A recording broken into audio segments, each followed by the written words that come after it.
پڑھے بغیر وضو ہو جاتا ہے یا نہیں؟ میں نے ایک حدیث میں پڑھا ہے کہ بسم اللہ پڑھے بغیر وضو صحیح نہیں ہوتا۔ دیکھیے جہاں تک مسئلے کی بات ہے تو مسئلہ یہی ہے کہ وضو اگر کوئی شخص کرتا ہے اور بسم اللہ شروع میں نہیں پڑھتا تو اس کا وضو ہو جاتا ہے۔ ہاں البتہ یہ ہے کہ بسم اللہ پڑھنے سے جو ثواب ملتا ہے وضو کا، یہ شخص اس ثواب سے محروم ہو جاتا ہے۔ باقی آپ نے جو حدیث کوٹ کی ہے، اس حدیث کا مطلب فقہاء کرام رحمہم اللہ یہ بیان فرماتے ہیں، یہ جو روایت ہے لا وضوء لمن لم یسمی یا لا وضوء لمن لم یذکر اسم اللہ، کہ جو اللہ کا نام نہیں لیتا یا جو شخص بسم اللہ نہیں پڑھتا اس کا وضو نہیں ہے۔ فقہاء کرام فرماتے ہیں کہ اس کا معنی یہ ہے کہ اس کو وضو کا ثواب نہیں ملتا۔ یہاں وضو نہیں ہے کا معنی اس کا وضو کامل جو بسم اللہ کے ساتھ ہو وہ نہیں ہوتا۔ ہاں وضو ہو جاتا ہے، اس سے نماز پڑھی جا سکتی ہے، اس سے قرآن کریم کو چھوا جا سکتا ہے، تو اس روایت کا یہ معنی ہے۔ اور کسی بھی حدیث کی تشریح وہ لی جائے گی جو فقہاء کرام کرتے ہیں۔ امام ترمذی رحمہ اللہ نے سنن ترمذی باب فی غسل المیت میں یہ بات بیان فرمائی ہے، وَكَذَلِكَ قَالَ الْفُقَهَاءُ وَهُمْ أَعْلَمُ بِمَعَانِ الْأَحَادِيثِ۔ فرماتے ہیں کہ فقہاء کرام کی جماعت ایسی ہے جو حدیث کے معنی کو زیادہ جانتی ہے، تو اس حدیث کا معنی فقہاء نے یہی کیا ہے کہ یہاں وضو کی نفی سے مراد کامل وضو کی نفی ہے، یعنی اس شخص کا وضو نہیں ہوتا، یعنی اس شخص کا وضو کامل نہیں ہوتا، یعنی جو وضو بسم اللہ کے ساتھ ہوتا ہے اس شخص کو اس وضو کا ثواب نہیں ملتا۔ میں بطور تائید کے ایک مثال پیش کرنا چاہوں گا۔ جس طرح مشکات شریف میں حدیث موجود ہے، اللہ کے نبی صلی اللہ علیہ وسلم فرماتے ہیں المسلم من سلم المسلمون من لسانہ ویدہ، مسلمان وہ ہے کہ جس کے ہاتھ سے اور زبان سے دوسرے مسلمان محفوظ رہیں۔ اس کا معنی یہ نہیں کہ جس نے کسی کو بغیر وجہ کے اپنے ہاتھ سے ایذا دی یا اپنی زبان سے گالم گلوچ کی، مخالفت کی، برا بھلا کہا تو مسلمان ہی نہ رہا، نہیں۔ اس کا معنی یہ ہے کہ المسلم من سلم المسلمون، کامل مسلمان وہ ہے کہ جس کے ہاتھ اور زبان سے دوسرے مسلمان محفوظ رہیں۔ بالکل اسی طرح کہ جو شخص وضو میں بسم اللہ نہیں پڑھتا اس کا وضو کامل نہیں ہوتا۔ تو حدیث مبارک کا یہی معنی فقہاء نے بیان کیا ہے۔ اس وضاحت سے انشاءاللہ العزیز آپ کو بات سمجھ آ جائے گی۔ اکرام اللہ خان صاحب سوات سے سوال کرتے ہیں، اگر کوئی شخص سسرال چلا جائے اور اسے یہ علم نہ ہو کہ وہاں کتنے دن رہنا پڑے گا تو اس صورت میں نماز کی ادائیگی کس طرح کرے؟ قصر پڑھے یا پوری پڑھے؟ اس صورت میں سنتیں پڑھنے کا کیا حکم ہے؟ پڑھنی چاہیے یا نہیں؟ دیکھیے ایک بات کو وضاحت کے ساتھ سمجھ لیجئے، اگر آپ کسی جگہ جاتے ہیں اور آپ کو کلیئر نہیں ہو رہا کہ میں آج جاتا ہوں کل جاتا ہوں، آپ نے 15 دن یا اس سے زائد دنوں کے رہنے کی نیت نہیں کی ہے، بلکہ یہی صورتحال آپ دو چار ہیں کہ میں آج جاتا ہوں کل جاتا ہوں پرسوں جاتا ہوں، کلیئر نہیں ہو رہا، تو اس صورت میں آپ مسافر ہی شمار ہوں گے، چاہے 15 دن سے بھی زائد آپ وہاں پر گزار لیں۔ نیت آپ کی یہ ہے کہ میں آج جاتا ہوں کل جاتا ہوں، 15 دن ٹھہرنے یا اس سے زائد ٹھہرنے کی نیت نہیں ہے تو آپ وہاں پر مسافر ہوں گے، اس لیے آپ وہاں پر قصر نماز پڑھیں گے، یعنی وہ نماز کہ جو 2 رکعت ہے وہ تو 2 ہی پڑھیں گے، جس طرح فجر کی نماز، وہ نماز جو 3 رکعت ہے وہ 3 ہی پڑھیں گے، جس طرح مغرب کی نماز، اور ایسی نماز جس کی 4 رکعتیں ہیں فرض کی تو 4 رکعتوں میں سے 2 پڑھیں گے۔ باقی آپ نے پوچھا کہ اس صورت میں سنتیں پڑھے یا نہیں، تو سنتوں کا معاملہ یہ ہے کہ اگر آپ کو اطمینان ہے اور آپ کو وہاں پر سکون ہے، آپ پڑھ سکتے ہیں تو آپ کو سنتیں پڑھنی چاہیے، سنتیں پڑھ لیا کریں۔ محمد خالد صاحب مئو یو پی انڈیا سے آپ سوال کرتے ہیں، امام اعظم امام ابو حنیفہ رحمہ اللہ کی طرف نسبت کر کے خود کو نعمانی لکھنا درست ہے یا نہیں؟ بالکل درست ہے، بالکل جائز ہے۔ ہمارے کئی ایک اکابرین اپنے نام کے ساتھ نعمانی لکھتے ہیں، جس طرح حالیہ محتمم دارالعلوم دیوبند کے ہمارے ان کا نام ابو القاسم نعمانی ہے۔ اسی طرح بہت بڑے محقق گزرے ہیں ہمارے علماء دیوبند کے، حضرت مولانا عبدالرشید نعمانی صاحب رحمہ اللہ، تو نعمانی نام لکھنا جائز ہے۔ یہ بالکل اسی طرح ہے جس طرح ہم اپنے نام کے ساتھ حنفی لکھتے ہیں، تو نسبت اپنی امام اعظم ابو حنیفہ رحمہ اللہ کی طرف کرتے ہیں۔ تو اگر امام صاحب کی حنفی یعنی جو آپ کی کنیت ہے ابو حنیفہ، اس کی طرف نسبت کر کے حنفی لکھا جائے تو درست ہے۔ بالکل اسی طرح آپ کے نام نامی اسم گرامی نعمان کی طرف نسبت کر کے نعمانی لکھا جائے تب بھی درست ہے، اس میں کوئی حرج نہیں ہے۔ محمد آزاد صاحب سعودی عرب سے سوال کرتے ہیں، جمعہ کے دن غسل یا وضو کرنے کے بعد ناخن کاٹ لیے تو کیا وضو دوبارہ کرنا پڑے گا؟ اس بارے میں رہنمائی فرمائے، جزاک اللہ خیرہ۔ دیکھیے اس بارے میں وضاحت یہ ہے کہ جب آپ نے غسل کر لیا یا آپ نے وضو کر لیا تو غسل اور وضو کرنے کے بعد اگر آپ اپنے بال کاٹیں یا اپنے ناخن کاٹیں تو اس سے وضو اور غسل پر کوئی فرق نہیں پڑے گا، نہ ہی آپ کو دوبارہ سے اپنے ہاتھ دھونے کی یا جہاں سے بال کاٹے ہیں وہاں پر بال دھونے کی حاجت ہے۔ جو ہو گیا، ہاں اگر آپ ناخن کاٹ رہے تھے، خون نکل آیا، آپ نے بال اکھاڑا، خون نکلا، تو اس سے وضو ٹوٹ جائے گا، یہ مسئلہ بالکل الگ ہے۔ لیکن وضو اور غسل کے بعد نارملی کوئی شخص اپنے ہاتھ کے یا پاؤں کے ناخن کاٹے یا اپنے بال کاٹ لے تو اس سے وضو پر فرق نہیں پڑتا۔ خادم حسین صاحب اکاڑا سے آپ سوال کرتے ہیں کہ میرے پاس ایک بکرا ہے جس کے پیدائشی سینگ نہیں ہے، میں نے سنا ہے کہ جس جانور کے سینگ نہ ہو تو اس کی قربانی نہیں ہوتی، کیا یہ بات درست ہے؟ دیکھیے بات درست نہیں ہے، صحیح بات یہ ہے کہ ایسا جانور جس کے پیدائشی سینگ نہ ہو تو اس جانور کی قربانی بالکل درست ہے۔ حدیث مبارک سے یہ بات ثابت ہے، فقہا نے بھی اس کو بیان فرمایا ہے۔ عادل صاحب امریکہ سے آپ سوال کرتے ہیں، حضرت مفتی صاحب السلام علیکم ورحمۃ اللہ وبرکاتہ۔ وعلیکم السلام ورحمۃ اللہ وبرکاتہ۔ قربانی کی شرعی حیثیت کیا ہے؟ کیا یہ واجب ہے یا سنت؟ براہ کرم اس پر کوئی دلائل ہو تو بیان فرمائیں، جزاک اللہ خیرہ۔ دیکھیے اس پر مفصل کلام ہمارے استاذ محترم حضرت متکلم اسلام مولانا محمد الیاس گمن صاحب دامت برکاتہم نے کیا ہے۔ آپ نے ایک فائل مرتب فرمائی ہے جس کا نام ہے قربانی کے مسائل، اس میں 10 پوائنٹس پر آپ نے گفتگو کی ہے۔ ان میں سے پہلا پوائنٹ یہی ہے جو آپ نے پوچھا ہے کہ قربانی واجب ہے یا سنت ہے۔ استاذ محترم نے وہ موقف جو کہ جمہور علماء اور فقہا کا ہے اس کا تذکرہ فرمایا ہے کہ قربانی کرنا یہ واجب ہے، قربانی واجب ہے۔ دلائل اس پر دیے ہیں، میں صرف آپ کے سوال کے پیش نظر 2 دلیلیں عرض کرنا چاہوں گا۔ پہلی دلیل سورۃ الکوثر میں موجود ہے، اللہ تعالیٰ ارشاد فرماتے ہیں فَصَلِّ لِرَبِّكَ وَانْحَرْ، اے پیغمبر آپ نماز بھی پڑھیے اور آپ قربانی بھی کیجیے۔ امام ابو بکر الجساس رحمہ اللہ تعالیٰ اپنی کتاب احکام القرآن میں فرماتے ہیں کہ اس آیت سے یہ بات ثابت ہوتی ہے، فصل یہ امر کا صیغہ ہے، اس سے معلوم ہوا کہ نماز عید واجب ہے۔ ونحر یہ بھی امر کا صیغہ ہے، اس سے معلوم ہوا کہ قربانی واجب ہے۔ تو اس آیت مبارکہ سے دونوں یعنی عید اور قربانی ان دونوں کا واجب ہونا ثابت ہوتا ہے۔ ایک تو یہ دلیل سمجھ لیں۔ دوسری دلیل سنن ابن ماجہ میں بھی موجود ہے، صفحہ نمبر 261 میں، مسند احمد ابن حنبل بھی میں موجود ہے۔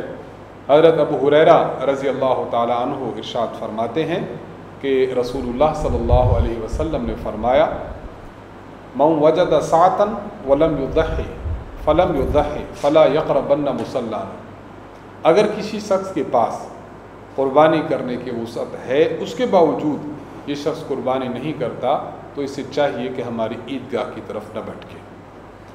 اس سے علامہ ذیلعی رحمہ اللہ ارشاد فرماتے ہیں کہ یہ بات واضح ہوتی ہے کہ قربانی کرنا واجب ہے۔ اتنی سخت وعید اور ڈر کی بات سنانا یہ اسی عمل پر ہو سکتا ہے کہ جس عمل کو چھوڑا جائے تو بہت سختی ہو اور بہت زیادہ اللہ کی طرف سے ناراضگی ہو، اور وہ عمل واجب ہی ہو سکتا ہے، اس سے کم درجے کا نہیں ہو سکتا۔ تو ان 2 دلائل سے یہ بات ثابت ہوتی ہے کہ قربانی کرنا واجب ہے۔ مزید تفصیل استاذ محترم کی فائل قربانی کے مسائل میں ملاحظہ فرمائی جا سکتی ہے۔